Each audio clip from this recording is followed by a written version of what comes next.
Mám dobré tričko, čo? Marinka, konie dobrý.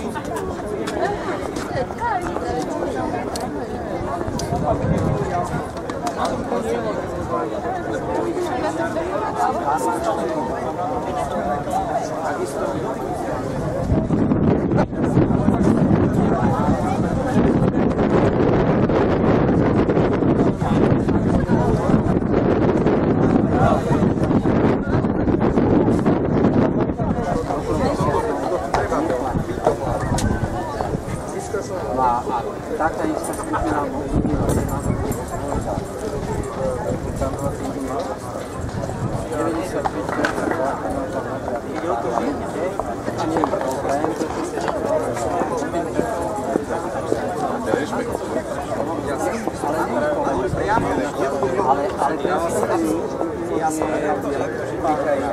v tom priamom situácii, priamo popísať problém, nájsť problém a vyriešiť. Teraz referendovali, to nám stráca neprešlo, lebo čas nemáme. A už toho času naozaj nemáme veľa. 4 až 5 rokov a sme to tam určite každý z vás, ja verím, že každý z vás pôjde politiku. A počkaj, byť aj Robert. my tvrdíme, že tá je otázka. Neurážite sa,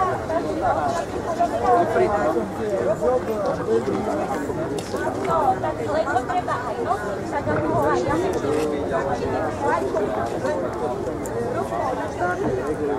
ako to povedal na pole. Vidíte, posypeme hlavu.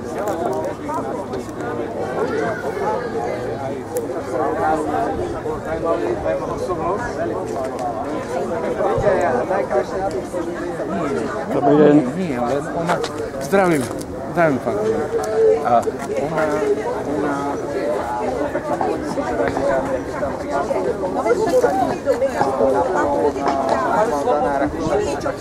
ona máme krásne veľa, ale to nie sú pre vašu armádu, pre Severnú Vojsko. A ja čím ich mám zahnať? Jabkami?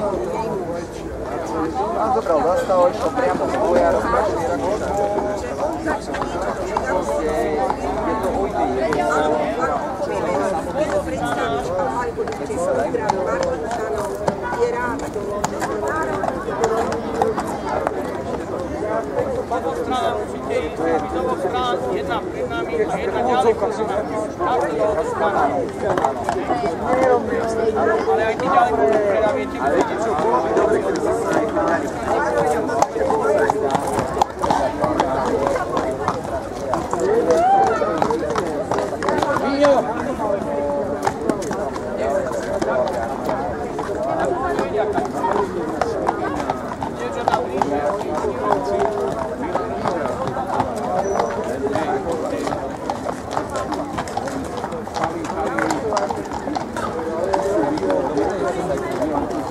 Raz, dva. Takže prajem vám príjemný dobrý deň, Martinčania. Je krásne a nádherné. Vyhajú sa nám tu maturanti a maturantky, ktorí dúfam, že to zvládli dobre. Prečo sme sa tu stretli? Chceme vám odprezentovať novú politickú stranu Priamu demokraciu, ktorý ma poznáte v Martine, viete, že ja som nezávislý poslanec, ale keď sa blížia voľby, vždy sa musíme rozhodnúť pre nejakú politickú stranu. Ja osobne dávam dôveru práve Priamej demokracii, ktorá má program taký, ktorý si myslím, že je najbližšie k nám, normálnym, obyčajným ľuďom. Chceli sme vás samozrejme upútať. Po Slovensku chodia rôzne politické strany s veľkými autobusmi, kamiónmi, majú na to určité finančné prostriedky. My sme sa rozhodli pre tento spôsob. Prečo? Dvaja z kandidátov do eurovolieb sa aktívne venujú práve tomu nádhernému zvieraťu koňu a sedia práve na nich. Pálko Krišpínsky a Milan Hrtan sa odhodlali a dali sa na kandidátku do eurovolieb. Ale určite nie preto, aby sa tam hneď dostali, to určite nedúfajú, ale iba hlavne preto, aby zviditeľnili na Slovensku, v Martine, novú politickú stranu Priama demokracia. Nachádzame sa v Martine, jedno z najkrajších miest na Slovensku.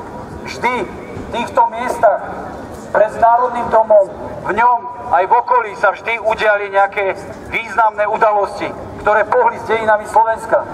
A ja verím, že aj tí, ktorí sa rozhodli podporovať priamu demokraciu, sú tí, ktorí majú tie najlepšie úmysly.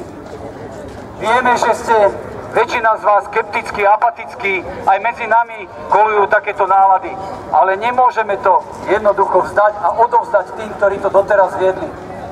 Musíme s tým niečo skúsiť spraviť a jedna z možností je priama demokracia. Model, ktorý funguje vo viacerých krajinách, najbližšie k nám je Švajčiarsko. Politici, ktorí príjmajú určité rozhodnutia, nakoniec môžu občania rozhodnúť o tom, či tie rozhodnutia, ktoré prijali, sú tie správne. Ja by som teraz chcel vedľa seba privítať tých, ktorí budú kandidovať za priamu demokraciu priamo v eurovoľbách. Je tu pri mne pán Pavol Dubček, ktorý je jednička na kandidátke pre priamu demokraciu. A všetci tí, ktorí poznáte jeho otca Alexandra, aj keď on to určite nie rád počúva, ale je to jeho potomok a má, dá sa povedať, to isté v srdci, to isté na duši a má takú istú životnú filozofiu ako jeho otec. A Pavol Dubček sa rozhodol podporiť priamu demokraciu tým, že sa dal na kandidátku priamej demokracie. Takže, Pálko, ja vám len nakrátko odozdávam tento megafón. Pozdravte Martinčanov, tak ako uznáte, kým sa za vhodné. Dobrý deň vám prajem všetkým. Ďakujem za slovo, aj keď nie som rodený hovorca. Chcem vám povedať, prečo som prijal túto kandidátku. Táto koalícia nežiadala odo mňa, aby som vstúpil do politickej strany. Je úlohou našich občanov, keď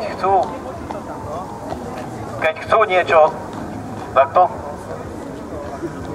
niečo zmeniť, majú dostatok možností, aby si vybrali. Je tu také množstvo kandidátov, ktorým môžete prejaviť dôveru a je treba ísť voliť a hlasovať, lebo apatiou nič nedosiahnete. Ja nechcem sa odvolať na môjho otca, ale som pyšný na to, že on mal odvahu ešte za pána Novotného, ktorý mal averziu voči Slovensku a mal odvahu na 100. výročie otvoriť Maticu Slovensku. Aj keď z toho mal veľké problémy a dosť veľké útoky na neho. Ja nie som prvý raz v Martine, poznám okolie, chodím tu už veľa rokov, ešte za bývalého režimu a chcem vám povedať, že už som tu videl teraz pár občanov, ktorí to sme už videli, mávnime nad tým rukou. Keď budete mávať nad rukou nad svojím osudom, tak nič nedosiahnete. Ďakujem.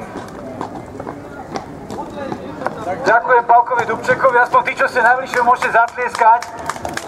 Je to skromný človek, je to lekár, ktorý dennodenne pracuje s ľuďmi a vie, aké sú ich starosti a problémy, zároveň aj poslancom v mestskej časti Nové Mesto v Bratislave.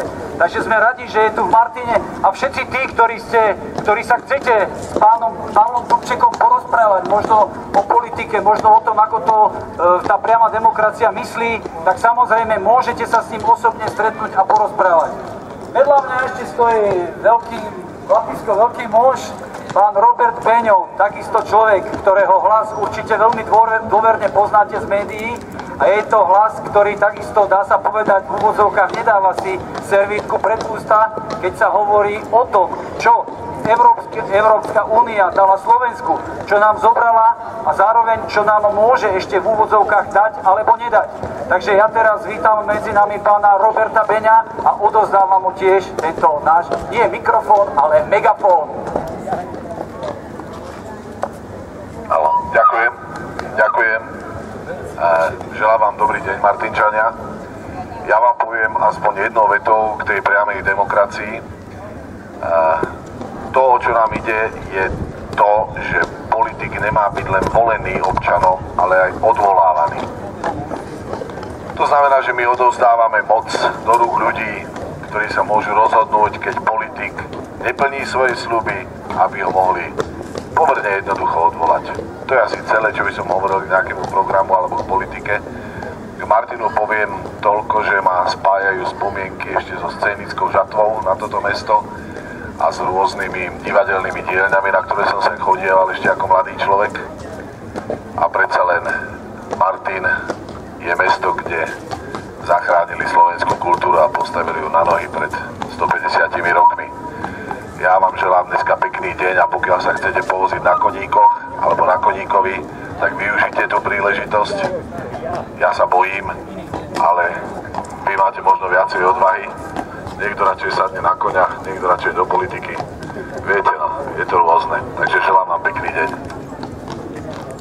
Ďakujem, to bol Robert Beňo a takisto, ak sa chcete podeliť o svoje dojmy, alebo zároveň chcete položiť otázky Robertovi Beňovi, Pavlovi Dubčekovi, tak kľudne sem poďte, nemusíte sa obávať. Samozrejme z tých koníkov ide rešpekt. A ja dúfam, že príde čas, že aj z priamej demokracie na Slovensku pôjde rešpekt. Je to malá začínajúca strana, ktorá má, dá sa povedať, v úvodzovkách mierne taký rozpoľúplnú filozofiu. Je to politická strana, ktorá chce oslabiť moc politických strán. Je to možno ako fantasmagória, ale najpovolanejší, ktorý by k tomu možno niečo mohol povedať, je práve ten, ktorý dal dohromady okolo seba ľudí a dá sa povedať, jeho myšlienky, názory oslovili aj mňa. A je to predseda tejto politickej strany a to je Gabriel Karačóny, ktorý prišiel z Bratislavy a poprosím, Gabriel, ty vieš najviac o tej priamej demokracii, ale zároveň vieme, že ty by si o nej vedel siahodloho rozprávať. My určite v Martine ešte zorganizujeme stretnutia, kde sa budeme môcť ešte o priamej demokracii dôvernejšie a dôslednejšie a v širšom rozmere porozprávať, ale teraz možno aspoň pre tých, ktorí prechádzajú námestím divadelním, ktorí počúvajú nás a sledujú, o čo nám ide. Gabriel Karačóny, odovzdávam megafón.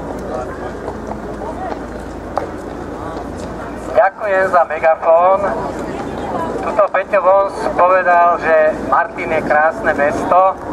Ja ako nemartinčan môžem potvrdiť, že je to skutočne krásne mesto a podobne vnímam aj občanov, obyvateľov Martina. Takže všetkých vás pozdravujem, kto ma počúvate. Nechcem tu robiť nejaké prednášky, ľudia to nejak nemajú radi. Priama demokracia možno znie pre niekoho strašidelne alebo odpudzujúco, ale nie je to nič iné, iba nastolenie zákonov o ľudovom hlasovaní a o ľudovej iniciatíve, obdobne ako to funguje vo Švajčiarsku. My sme založili politickú stranu s cieľom zrušiť moc politických strán. Takisto Peťo Vons spomenul, že je to také akože kontraverzné, kontraproduktívne, ale skutočnosť je taká. Ak odnímeme moc politickým stranám, dáme ju do rúk občanov cez referendové zákony, cez ľudové hlasovania, cez verejné zhromaždenia a verejnú diskusiu. Túto cestu cez politiku sme zvolili preto, lebo naši predchodcovia nastavili systém na Slovensku tak, že o vašich osudoch rozhoduje zopár jednotlivcov v tom parlamente v Bratislave, ku ktorým ale nemáte žiadne spätné väzby. Oni si na svoj obraz tvoria zákony a podľa tých zákonov vlastne devastujú Slovensko. Ja to skutočne takto vnímam. A aby sa to tak nedialo, tak musíme to zmeniť. Zmeniť to môžeme zase len cez politiku, pretože také máme zákony. Druhá cesta by bola možno cez námestia, cez barikády alebo cez občiansku vojnu.